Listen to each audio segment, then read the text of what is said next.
All right. Thanks for joining us today. Again, take two, Megan. I've already done this once before and I found out the hard way that you can't do it via your phone. So this is going to be an even better conversation today because we've had a little practice.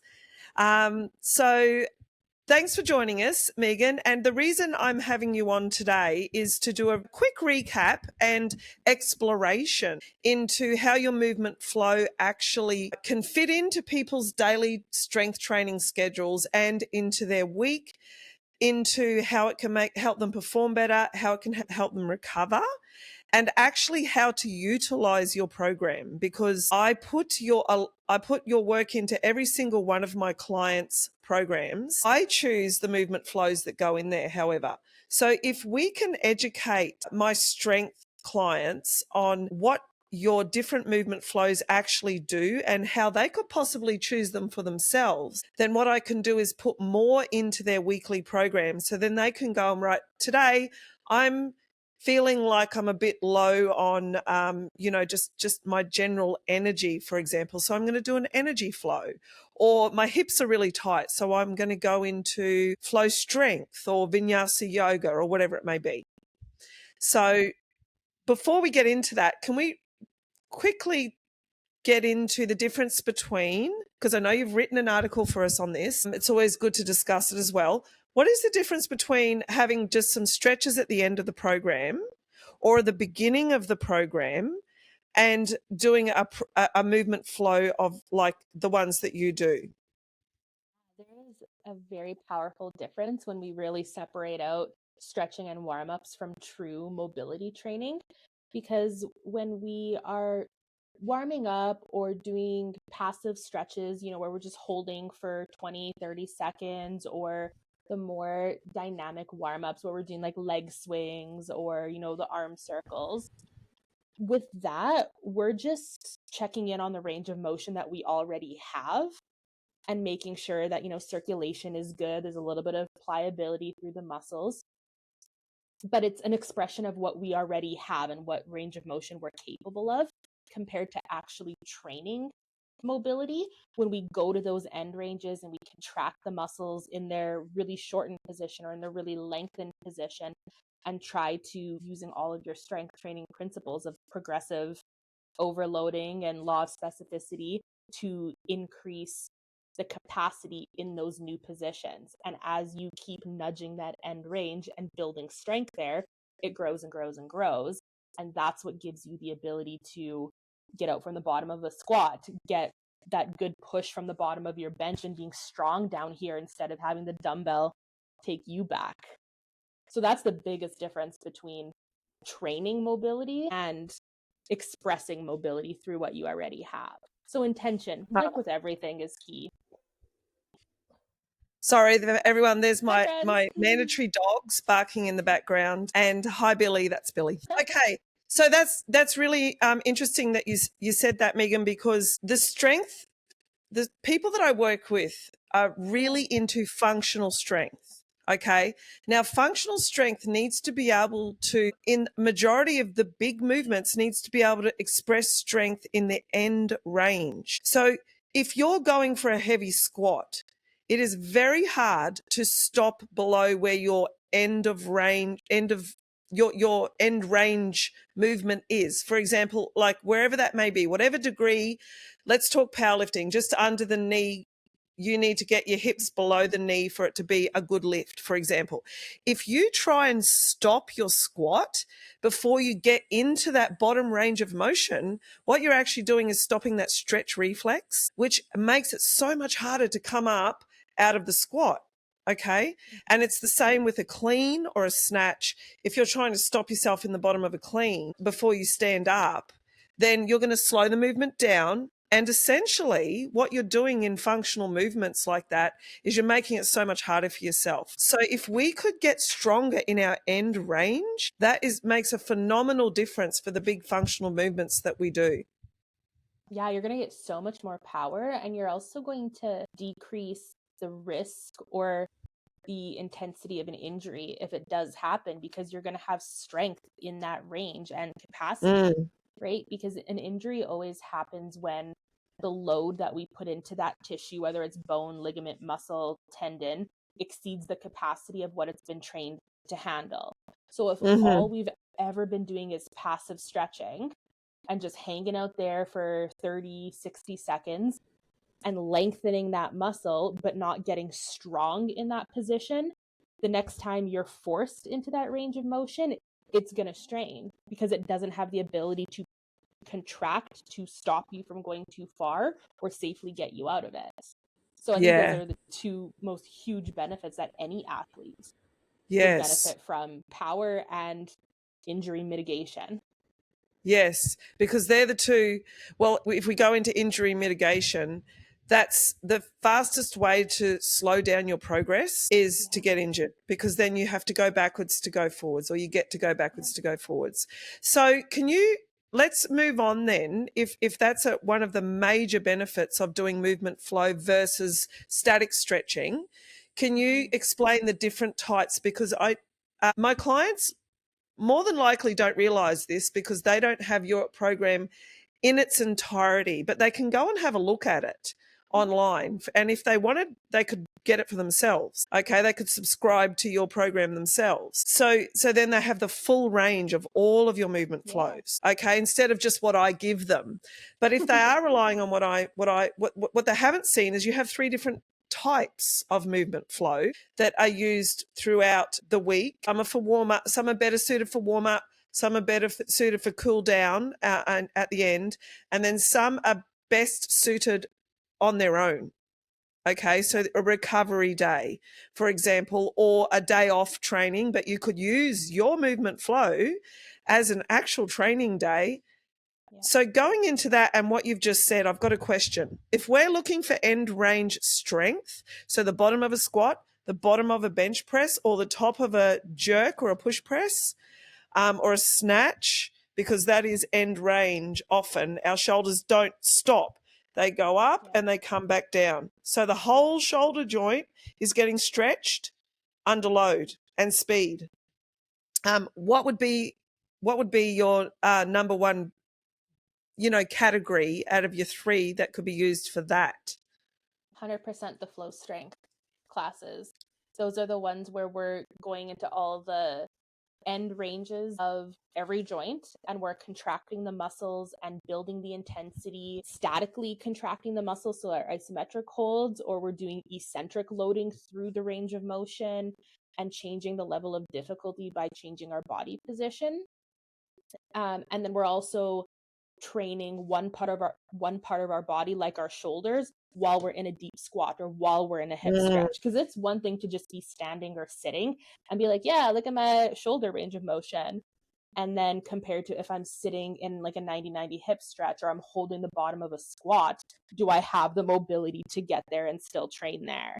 So that's going to be the best ones to expand and strengthen the range of motion that you have and build that capacity and resilience. And those are the types of sessions where doing them as a standalone can be extremely powerful, or mixing them in with the programming that you're already doing where it's alternating, right? So if you got a heavy lower body day in the gym, you could do an upper body flow strength, because they're both going to be really neurologically taxing on our system and even just physiologically taxing. So I wouldn't recommend doing like a heavy squat flow strength and then going and doing your squat workouts right away. So we can kind of take opposing ones in the program, or absolutely do it as a standalone, and just remember that it is a workout. It's not going to be a slow, easy recovery day. No.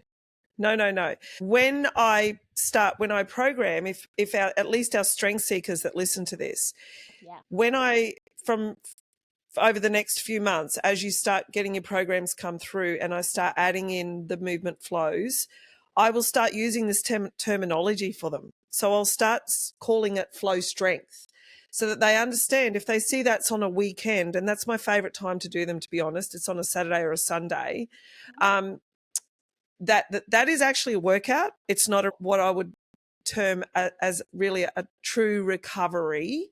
It's more a workout for them. So if you see those in your program and you think, I'm a bit light on my accessories, successories, I like to call them, this week, Nice. but I see that there's a strength flow in there, that would be the reason, because more is not better. More is not better. So we were doing upper body, and I gave you a whole heap of accessories and then did an upper body strength flow, that's too much load. That would be too much. So just trying to educate people so that they can make better choices in their training week, because most of the strength seekers I have are quite independent trainers. So they're only with me. Some of them are not with me at all because they live in other parts of the country. The ones that come and train with me, I may only see once or twice a week.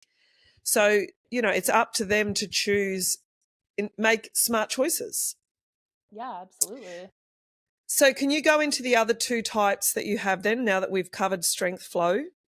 Yeah, absolutely. So vinyasa and energy flow have a little bit of an overlap. So traditional vinyasa yoga means that we're connecting different postures or positions with breath, and we're flowing into them, flowing out of them, compared to holding, like in some other traditional types of yoga, like hatha or yin yoga, you're holding for 5-6 minutes. Vinyasa flow is we're going in and out, and that's what makes it a good warm up or cool down or standalone recovery. It's taking you through those ranges of motions, it's warming up all the tissue, and it's a check-in for you to see how your body is feeling, for one thing, because if downward dog is a struggle, or you're trying to pull your heel to your bum to do a thigh stretch and it's not getting there and it feels worse than what you typically feel, maybe that's a sign to spend a little extra time foam rolling before we go into our big lifting exercises, or do a couple extra accessory work mobility drills to get things moving, or repeat the movement flow class twice, something like that, because that's teaching you what you already have in that moment and just preparing the muscles, the tendons, the ligaments, and the joints for the workout you're about to recovery side. It's down regulating most of the time with those classes, so it's really going to help bring you back to reset and cool down and integrate everything that you just did in your warm-up and your lifting. So that's vinyasa yoga. Mm-hmm. Okay, so for those of you that see that word now in your program, you'll know a little bit more what that means, and you can empower yourselves to check in with yourself, become aware of your own bodies, because as much as I'm a wonderful coach, I actually can't feel what my clients are feeling. I can't get inside their bodies and say, I'm feeling tight in the hips, or I'm actually don't have much energy, or whatever it may be. So it's teaching you to basically become aware of how your own body is feeling and respond to that in your training. Do not ignore that. Okay, that's your body. Just tune into your own body and go with it. Trust what your body's telling you, and that's a wonderful tool in order for people to be able to actually become aware of what's going on in their body. Because if you're just sitting around, I'm sitting here right now, I've got no idea if my hip flexors are stuck or if my hips are tight. I won't know that until I stand up and start moving around or doing that type of flow.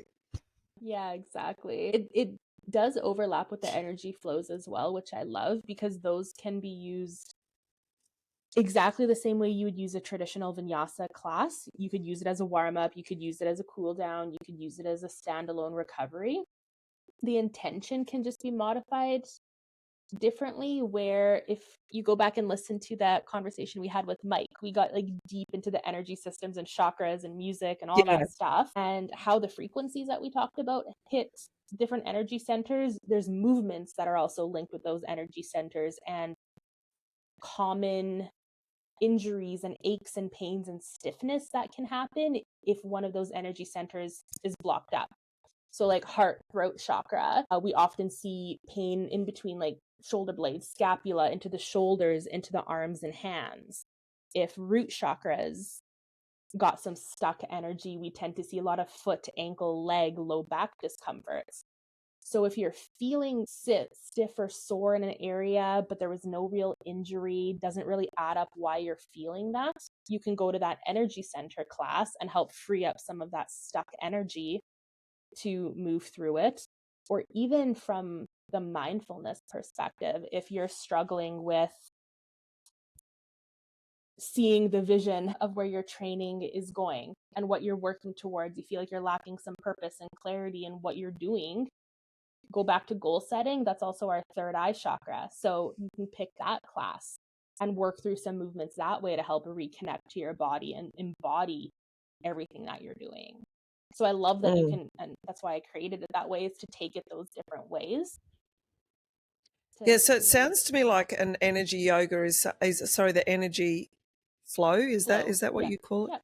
The energy flow is something that would be really valuable to do at least once a week, just one of them, just to check in and just have that time, So this is why this conversation is so valuable, because instead of what I have been doing is I've been putting one flow in or maybe two flows in a week, but I've been choosing what they are.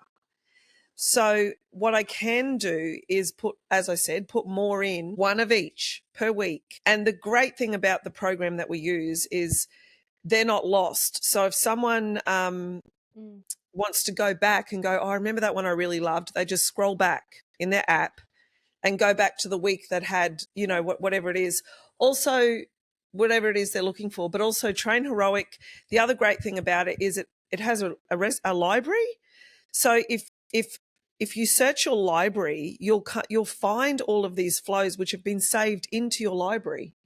Oh, cool. My husband's standing over in the corner with his hand up. Maybe he wants to come do a flow. You want to do some yoga? Sure. Come in. This is going on to Strength Seekers and onto YouTube. This can be a cameo on YouTube. Hi, everyone. This is my husband, Steve. And Steve's never actually met Megan, as far as I know. So this is an impromptu hello to Steve. Steve's also very much into, we had a great conversation this morning about chakras. Okay. And Steve's a mindset coach himself and does a lot of, becoming aware of what your body's telling you. Take it away. Well, just a little, when I heard that just now, was because we have commonly called here in Australia tech-tards, like my mate Jen here, I find it really hard when I'm trying to find something I've watched or seen a link to find it again. So if you can make it as super simple for people, because there's so many podcasts and so many links that I love, I can't remember. And if I could save them in my file or in my in my membership or what have you, that's a good one, that's a good one, I know where to go back and get it, it would make it so much easier, because at the moment I rely on my source here. Excuse me, when did you send me that? Because the older you get, mate, we just don't know how to reprogram that VCR anymore. VCR. Luckily, a lot of my Strength Seekers are 40 years and over, and they'll get that joke. I used to be able to program I used to be able to record Flying Doctors, mate. I could program it when I wasn't home. That's how clever I used to be. Megan's not going to know what that is. And this very fitting conversation. It's Australia Day today. So, mate, Flying Doctors. But yeah, so Oi. Do you know what a VCR is? I do know Megan? what a VCR is. Oh, good. Yeah. Okay, so like I just said, the people that I program for do have access to all of Megan's work in their exercise library. It is there. As long as it's simple. They just need to go looking for it, but it's also in their programs. Super simple people. All right. Steve said he's going to do the legit hip with me later. Cool. That's going to be fun. I'll film it. Do it. There was no sausages on the Barbie from Bunnings, so I'm going to have to do something with my wife. It's just not the same. All right, thank you for that. That was a lovely cameo performance from Mr. Steve Knox, aka Bob Smith, or Bob Steve Steve Bob. That's Mark England's little. And for those of you, most of the people in Strength Seekers know who Mark England is. He's the head coach of Enlifted Coaches, and he calls Steve Bob because Bob's profile on social media is Bob. It's not Steve. So he has two names. Okay. Hashtag Steve Bob. It's a thing. All right. So just to recap then, Megan, so we're not making this too long today. We have Strength Flow, which is used independently, and it is a workout on its own. We have vinyasa yoga, which is similar to energy yoga. Both of them can be used for warm-ups and cool downs.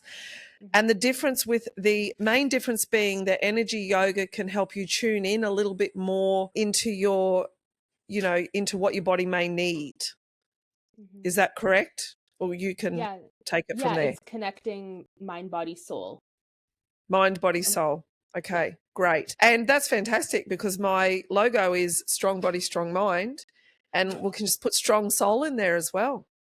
So thank you so much for your time. If anyone has any questions, how can they reach you? Because I often think I feel like a middleman or a middle lady. Sometimes I feel like I'm the middle lady between your expertise and my clients.